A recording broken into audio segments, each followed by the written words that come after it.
Olá, boa noite a todos. Desculpem aqui o atraso. Eu tive um problema aqui de conexão aqui com o Facebook, que não estava me deixando entrar, mas agora deu tudo certo.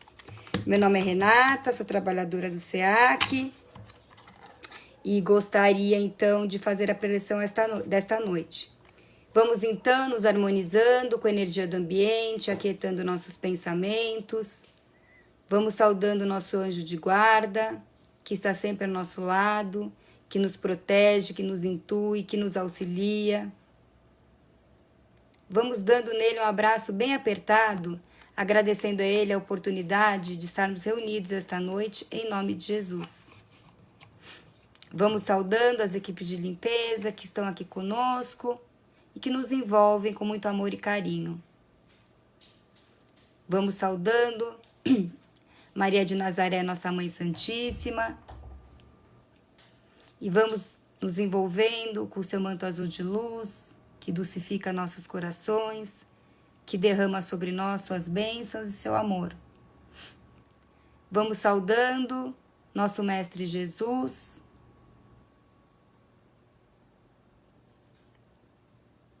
e vamos pedindo ao Mestre que nos envolva com muito amor e carinho, e nos leve nessa sintonia até Deus Criador.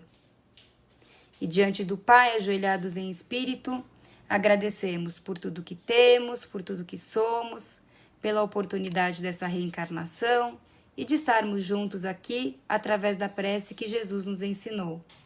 Pai nosso que estás no céu, santificado seja o vosso nome. Venha a nós o vosso reino e seja feita a vossa vontade, assim na terra como nos céus. O pão nosso de cada dia nos dai hoje. Perdoa, Pai, as nossas dívidas, na medida em que perdoarmos os nossos devedores. E não nos deixeis cair em tentação, mas livra-nos de todo mal, porque vosso é o reino, o poder e a glória, agora e para tudo sempre, graças a Deus. Boa noite a todos. Desculpem aqui mais uma vez o atraso. Meu nome é Renata, sou trabalhadora do SEAC e hoje à noite vamos tratar de uma preleção cujo tema é como fazer o evangelho no lar com harmonia e diálogo na família.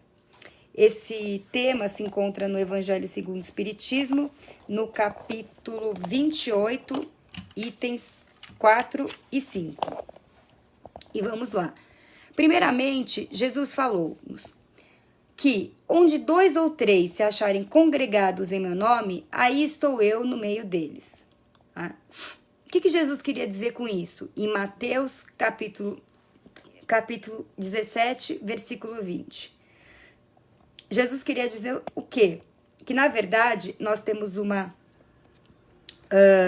comunhão espiritual. E o que é essa comunhão espiritual? Que é diferente de uma comunhão material. A comunhão espiritual que Jesus queria falar era a comunhão de pensamentos e intenções voltados para o bem. E isso significa o quê? Significa que as pessoas podem se reunir, diversas pessoas podem se reunir em nome de Jesus. Mas se os pensamentos, se os sentimentos daquelas pessoas não estiverem juntos, voltados para o bem, Jesus não vai estar lá entre elas. Se cada uma estiver pensando nas suas necessidades do dia a dia, nas suas vicissitudes do que acontecem na sua vida, e não vai ter essa comunhão de pensamento. Não tendo essa comunhão de pensamento, significa o quê? Que Jesus não está ali com aquelas pessoas. Para que haja essa comunhão de pensamento, precisa-se de 2 coisas: união e fraternidade. Então não é o número de pessoas que importa, e sim a qualidade dos sentimentos daquelas pessoas que estão juntas em oração. Por quê? Porque pode acontecer muitas vezes que temos uma reunião gigante com várias pessoas, num culto, por exemplo, num determinado culto. Várias pessoas. Isso não significa que Jesus vai estar lá no meio delas. Falar do nome de Jesus não é a mesma coisa que sentir Jesus dentro de cada um de nós. Falar Jesus é muito fácil. Falar as coisas que Jesus fez, o que ele veio nos ensinar, isso é muito fácil. Isso agora eu estou falando aqui agora, estou falando em nome de Jesus. Agora, se não tiver o sentimento de amor, de fraternidade, aquele sentimento que Jesus veio realmente nos trazer, o amor ao próximo, né? Pode ter uma reunião com mais de 20 mil pessoas, mas se não tiver esse sentimento de união e fraternidade ao próximo, com certeza Jesus não vai estar lá entre elas. E aí, os espíritos nos trazem um alerta, né? Que aí eu vou até pedir licença para vocês para ler o alerta que eles nos falam, né? Que não é, portanto, a simultaneidade das palavras, dos cânticos ou dos atos exteriores que constitui a reunião em nome de Jesus, mas a comunhão de pensamentos segundo o espírito da caridade por ele personalizado. Esse deve ser o caráter das reuniões espíritas sérias, em que, sinceramente, se deseja o concurso dos bons espíritos. Então, esse é o alerta que eles nos falam. E aí, para continuar aqui a nossa preleção, a gente vai falar sobre como fazer o evangelho no lar com harmonia e diálogo da família. O primeiro pressuposto a gente já falou, que significa o quê? Termos a união de pensamentos em torno dos sentimentos de Jesus, que é o que? Fraternidade, amor. Então, precisamos ter esses sentimentos. Eu vou pedir só licença para vocês, porque eu tô gripada. E é essa a razão que eu não estou aí hoje aí com vocês. Pois então, como fazer esse evangelho no lar? Primeiro, o que é o evangelho no lar? O evangelho no lar é uma reunião que fazemos no nosso lar, ao qual foi um culto iniciado por Jesus na casa de Pedro para escutar cada um, né, de nós e escutarmos a palavra de Deus e como essa palavra ressoa dentro de cada um de nós. Isso é o evangelho no lar.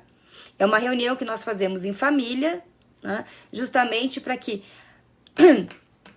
o sentimento de Jesus, né, invada cada um de nós e invada o nosso lar. E por que a gente faz esse evangelho no lar? Né? Para a gente fortalecer, o primeiro objetivo é fortalecer os sentimentos de Jesus dentro de cada um de nós. Esse é o primeiro objetivo. O segundo objetivo é trazer para o nosso lar bons espíritos que irão guardar a nossa casa de eventuais pensamentos, energias negativas que possam estar querendo adentrar na nossa casa. Então, o evangelho no lar, ele faz como se fosse uma cúpula protetora do nosso lar de pensamentos, sentimentos não condizentes com a lei do amor. Então, é para isso que é feito o evangelho no lar e para justamente fomentar a harmonia e a fraternidade da família. E quando é que ele é feito? Quando que nós fazemos o evangelho no lar? Escolhe-se um dia da semana, escolhe-se um horário, sempre o mesmo dia da semana e sempre o mesmo horário. Por que tem que ser no mesmo dia, no mesmo horário? Ah, essa semana eu tenho um compromisso, eu não posso esse horário. Ah, semana que vem, eu tô vendo que esse horário não vai dar. Justamente por quê? Porque quando assumimos esse compromisso com o plano espiritual, eles trazem irmãos aqui do plano espiritual para juntos ouvir a palavra de Jesus através do nosso evangelho. Irmãos que muitas vezes precisam de ajuda. E aí, o que é que acontece? Esses irmãos, eles muitas vezes são tocados por alguma palavra que é falada no evangelho e eles então se convertem à luz e vão então junto com os irmãos superiores, que muitas vezes tentam abrir seus olhos para a realidade do bem. Então é muito importante ser feito no mesmo dia e no mesmo horário. Por quê? Porque não somos só nós que estamos lá no nosso lar, mas sim também diversos amigos do plano espiritual e espíritos que lá estão para realizar esse evangelho conosco. Quem pode fazer? Qualquer pessoa, né? Uma pergunta muito comum que fazem pra gente, aí criança pode fazer? Pode fazer, a criança pode fazer. O que é recomendável no caso das crianças, muitas vezes, é o quê? tentar falar na hora dos comentários, tentar falar de uma forma lúdica para que ela entenda o ensinamento que vai ser lido muitas vezes no Evangelho segundo o Espiritismo, porque ela não tem ainda o alcance, né, dessa compreensão, desse entendimento. Então, o que fazemos? Então, ao final, como eu vou falar, quando fazemos os comentários, então é feito um comentário de uma forma lúdica para ela. E como é que ele é feito, esse Evangelho no Lar? Primeiro, nós fazemos uma prece inicial, né? Fazemos uma prece inicial, ao qual saudamos quem? Saudamos nosso anjo de guarda, que está lá conosco, né? Saudamos a equipe do plano espiritual, que sempre está lá conosco no mesmo dia, no mesmo horário. Saudamos Maria de Nazaré, que sempre nos acompanha. Saudamos, então, Jesus, que é o amor e a fraternidade, do qual iremos estar imbuídos os nossos sentimentos. E, por fim, saudamos Deus Criador, para que Ele esteja também conosco nesse momento. Após, a gente abre aleatoriamente alguma passagem do Evangelho segundo o Espiritismo, lê um trechinho, não precisa ser às vezes o item inteiro, porque às vezes o item inteiro é muito grande, né? O númerozinho inteiro é muito grande. Então lê um pequeno trechinho para também não se tornar cansativo, porque muitas vezes se lê, né, uma forma direta e o parágrafo é muito grande, muitas vezes a atenção se dispersa. Então é melhor ler um trechinho pequeno e que aquele conteúdo seja assimilado por todos, do que novamente ficarmos lendo 2, 3 páginas, se já não lembramos sequer do que foi falado no começo da reunião. Tá? Então, abrimos então a página, lemos um pedaço curto do Evangelho segundo o Espiritismo. Pode ser outro livro, Renata? Pode. Por que a gente indica que seja o Evangelho segundo o Espiritismo? Porque o Evangelho segundo o Espiritismo, ele é um dos 5 livros da base do Espiritismo, né? Um dos 5 livros que a gente chama da codificação espírita. Então é um livro que foi ditado pelos espíritos para Kardec e ele é realmente muito enriquecedor. Então por isso que nós sugerimos que seja o Evangelho segundo o Espiritismo. Por quê? Porque ele traz os ensinamentos de Jesus de uma forma mais facilitada. As parábolas, diversas passagens de Jesus que na Bíblia ela se encontrava de forma não inteligível, né? Então o Evangelho segundo o Espiritismo ela transforma essas passagens muitas vezes não inteligíveis para uma forma bem fácil e que a gente consegue então atingir o conteúdo do ensinamento de Jesus. É por isso então que a gente sempre pede para que seja então utilizado o Evangelho segundo o Espiritismo, né? Depois a gente faz uma reflexão sobre o que foi lido. E é nessa hora que a gente pode, então, tentar, quando houver criança, tentar mostrar para ela, principalmente através de exemplos, que criança entende muito o exemplo, né? A pegar aquela passagem de Jesus e levar para o dia dela através de um exemplo. Então, é feito assim, dessa forma, né? E aí a gente abre espaço para eventuais comentários, para as pessoas que estão lá falarem alguma coisa, mas esse momento não é um momento de polêmica, é comentário edificante. Ah, eu entendi dessa forma, né? Ah, eu achei que para mim foi dessa forma, enfim, né? O ensinamento para mim me recordou tal coisa, mas e geralmente a gente usa o eu, como aquele sentimento do Evangelho segundo o Espiritismo lido, aquela passagem me tocou, não é? Falar, porque conforme aconteceu com uma amiga, eu me lembro de um caso de uma amiga, não, é sempre o eu, né? Temos que falar de nós, entendeu? Como aquela passagem me tocou, como aquela passagem foi importante para mim, né? Me recordou alguma coisa que eu fiz e que eu poderia ter refletido. Então, esse é o momento dos comentários, né? E aí a gente encerra, então, com uma vibração, né? A gente vibra pelo planeta, a gente vibra pelos países, principalmente aqueles que estão em guerra, vibramos pelas pessoas, né? Enfim, pelos desencarnados. Fazemos uma vibração por aquelas pessoas, aqueles locais, aquelas entidades que nós achamos realmente importantes de fazer na vibração do Evangelho. E se encerra, coisa de no máximo 20 minutos, tá?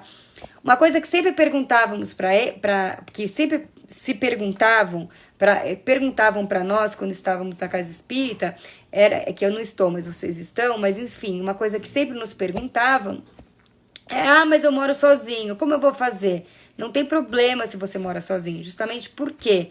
Porque, como eu falei no começo, não estamos só nós naquele local. Estamos nós e o plano espiritual. Então, o que acontece? O plano espiritual está conosco, diversos amigos espirituais estão conosco. Então, nunca estamos sozinhas, né? Nunca estamos sozinhos. A gente tem que lembrar que quem tem Jesus no coração nunca está sozinho. Então, se você mora sozinho, se você mora sozinha e acha que o evangelho no lar não consegue fazer porque é sozinho, não tem problema algum. Eu vou pegar o meu exemplo particular. Eu, durante muitos anos, fiz sozinho o evangelho no lar. Então, era eu e o plano espiritual. Então, às vezes, lia alto, né? Falava como se tivesse alguém lá sentado comigo naquele momento. Na verdade, só estava o plano espiritual. Tá? Então, não tem problema nenhum fazer o evangelho sozinho. E, por fim, se alguma pessoa da casa não quiser fazer o evangelho, a gente tem que respeitar. Não adianta querer ficar dando indireta para a pessoa participar, não adianta, né? Por quê? Porque cada um vai conforme a sua, o seu sentimento. Vai chegar uma hora, se for para aquela pessoa participar, ela vai participar.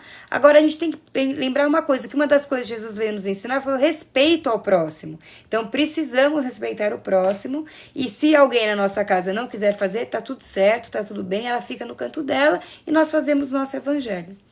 Então, foi isso que eu quis trazer para vocês aqui essa noite. Peço 2 desculpas para vocês. A primeira porque era para eu estar aí presencial, mas como vocês podem ver, eu estou extremamente gripada.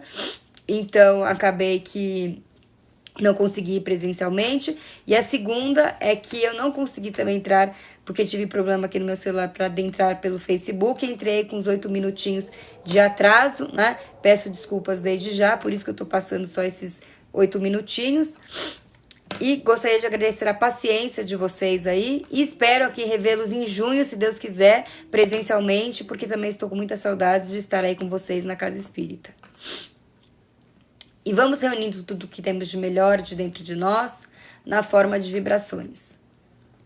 E vamos vibrando por todo o universo, por todos os planetas, em especial o planeta Terra. Por todos os países, principalmente aqueles que se encontram em guerra, onde haja dor, fome, desespero, falta de esperança, catástrofes naturais. Vamos vibrando em especial pelos nossos irmãos russos e ucranianos, para que a paz e a harmonia comecem a retornar a esses locais. Vamos vibrando pelo nosso Brasil, pelos nossos governantes, por aquelas pessoas que têm cargos de direção, para que tenham sempre em mente o bem-estar da nossa população. Vamos vibrando também pelo nosso povo, para que a tônica da harmonia, do amor e da fraternidade sempre esteja conosco. Vamos vibrando pela velhice desamparada, pelas crianças abandonadas, por aqueles irmãos que perambulam pelas ruas, sem ter o que comer, sem ter o que vestir, sem ter um teto para morar. Vamos vibrando pelos irmãos que acabaram de desencarnar, bem como pelos seus familiares que tanto sofrem vê-los nessa situação. Vamos vibrando pelos lares em desajuste, para que a paz possa voltar a reinar nesses locais. Vamos vibrando pelo Centro Espírita Alvorecer Cristão, por todos os seus trabalhadores e assistidos, essa casa que nos acolhe e nos dá a oportunidade de evolução espiritual. Vamos vibrando pelo nosso lar, vamos imaginando Jesus adentrando a porta da frente, iluminando o nosso lar, com vibrações de amor, de harmonia, de paz, de ternura, de fraternidade. E por fim, Pai, se de nosso merecimento for, que um raio da Tua luz recaia sobre cada um de nós aqui presentes, encarnados e desencarnados, pedindo força e bom ânimo para estarmos juntos aqui novamente na próxima semana, dando graças a Deus. Agradeço a todos a participação dessa noite e espero reencontrá-los em junho, dando graças a Deus.